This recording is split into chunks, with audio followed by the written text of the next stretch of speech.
Daily taste the daily. YCP నేతలు కోట్లాది రూపాయల్ని వృధా చేసేసి ఋషికొండ భవనాల్ని కట్టి ప్రభుత్వ ఖజానాకు నష్టం కలిగించారు అని టీడీపీ ఆరోపిస్తుంటే, భవనాల్ని ఒక ఆదాయ వనరుగా మార్చుకోవడం చేతకాక తమపై నిందలు వేస్తున్నారా అంటూ మండిపడ్డారు ఫ్యాన్ పార్టీ నేతలు. భవనాల్ని వేలం వేసినా, రెంట్కిచ్చినా లక్షల రూపాయల ఆదాయం వస్తుంది అంటున్నారు వాళ్ళు. ఇక్కడ ఏదో విశాఖపట్నంలో చాలా పెద్ద ప్యాలెస్ కట్టేశారు, పెచ్చులు ఉడుతున్నాయట. అది ఒక పిచ్చి హాస్పిటల్ చేస్తే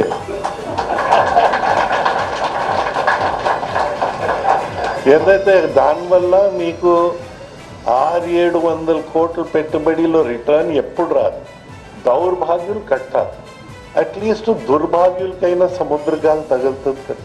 ఆ దుర్భాగ్యుల్లో ఒకరు అనుకోవచ్చు, ఆయన నెపోలియన్ అనుకోవచ్చు, ఇంకోటి అనుకోవచ్చు, ఒకరు గత జరిగిన సైకో ముఖ్యమంత్రి అనుకోవచ్చు, ఏదైనా అనుకోవచ్చు. గోవా గవర్నర్ అశోక్ గజపతిరాజు చేసిన ఈ వ్యాఖ్యలతో ఋషికొండ భవనాలపై మళ్లీ రచ్చ మొదలైంది. భవనాలను మెంటల్ హాస్పిటల్ గా మార్చాలన్న అశోక్ గజపతిరాజు వ్యాఖ్యలను తప్పుపట్టారు వైసీపీ ఎమ్మెల్సీ బొత్స. ఆయన వ్యాఖ్యలను చూస్తుంటే ఆయన మానసిక స్థితి ఏంటో అర్థమవుతోందన్నారు.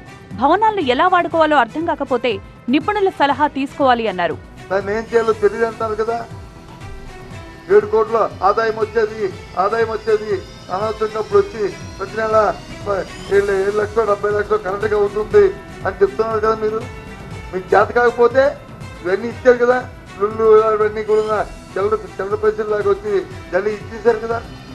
కలిసి దాన్నైనా సరే ఎవరైనా సరే దీన్ని ఉపయోగించుకుంటారంటే ఒక పబ్లిక్ యాక్ట్ చేయండి. సంవత్సరానికి వచ్చి మినిమం 10 కోట్ల రూపాయలు తక్కువ లేకుండా వస్తే ఒక మనం వెళ్తున్నా కదా డిస్టెన్స్ మ్యారేజ్ కాడికి జైపూరు గీపూరు, ఇది ఒక ఉచిత సలహా, అంతేగాని మీకు ఇచ్చి ఉన్నారని చెప్పి మళ్ళీ నా ఆపరేషన్ కాదు. అలాగే విశాఖపట్నంకి వచ్చి ఎక్కడి నుంచో చేతుల్లో అందరూ వచ్చి పెట్టుకుంటారు. ఉండి ఆలోచన ఉండి చేసుకోవాలనుకుంటూ ఉంటుంది. పవన్ కళ్యాణ్ పెచ్చులొడుతున్నాయని మాట్లాడారన్న బొత్స కాంట్రాక్టర్లపై చర్యలు ఎందుకు తీసుకోలేదని ప్రశ్నించారు. ఊడిపోయిందో ఊడగొట్టాను, నేను ఊడగొట్టాను, ఊడిపోయిందా, నేను ఎన్నింటిపోయాను. నిజంగా ఊడిపోయి ఉంటే అది సబ్స్టాండ్ గా కట్టినట్టుకే కదా, మరి ఆ కాంట్రాక్ట్ మీద చర్య తీసుకోవాలి కదా.